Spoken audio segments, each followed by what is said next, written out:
राजीव, यानी सीधे सीधे चाहे यहाँ पर बिहार में तो नहीं ढूंढ पाए घुसपैठे, कोई आंकड़ा तो आया नहीं। अब यहाँ बंगाल में ढूंढने की कोशिश हो रही है, अब यूपी में ढूंढने की कोशिश हो रही है। एनक्रोचमेंट ड्राइव, एक तीर से दो निशाने साधे जा रहे हैं।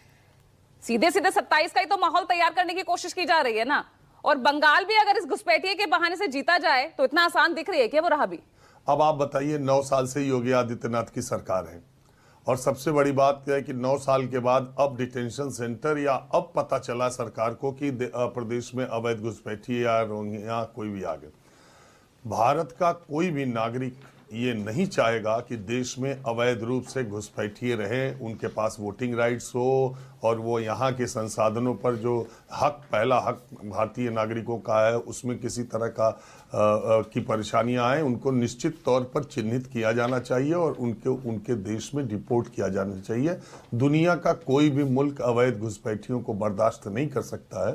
हिंदुस्तान में भी ऐसी कार्रवाई होनी चाहिए और होते रहनी चाहिए। अब सवाल उठता है कि योगी आदित्यनाथ की 9 साल से सरकार है, तो ये जो अभी ये फैसला लिया गया है वो अभी क्यों लिया गया? 17 नगर निगमों को ये कहा गया कि आप डिटेंशन सेंटर बनाइए।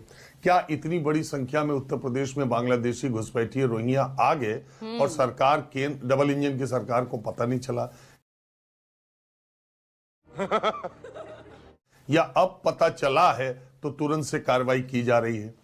अगर पहले ही दिमाग, मतलब एकाएक आपके दिमाग में बात आता कि अभी क्यों, तो अभी इसलिए कि पश्चिम बंगाल के चुनाव बिल्कुल सर पर हैं, 100 दिन के भीतर, 100-150 दिन के भीतर में हो जाएंगे और पश्चिम बंगाल में भारतीय जनता पार्टी का एक और अकेला मुद्दा अवैध घुसपैठिया, हिंदू मुस्लिम या जो भी आप उसको नाम दे दें, इसी मुद्दे पर भारतीय जनता पार्टी, तो उसका देश के अलग अलग हिस्सों में माहौल बनाने का काम किया जा रहा है और उससे जरिए एक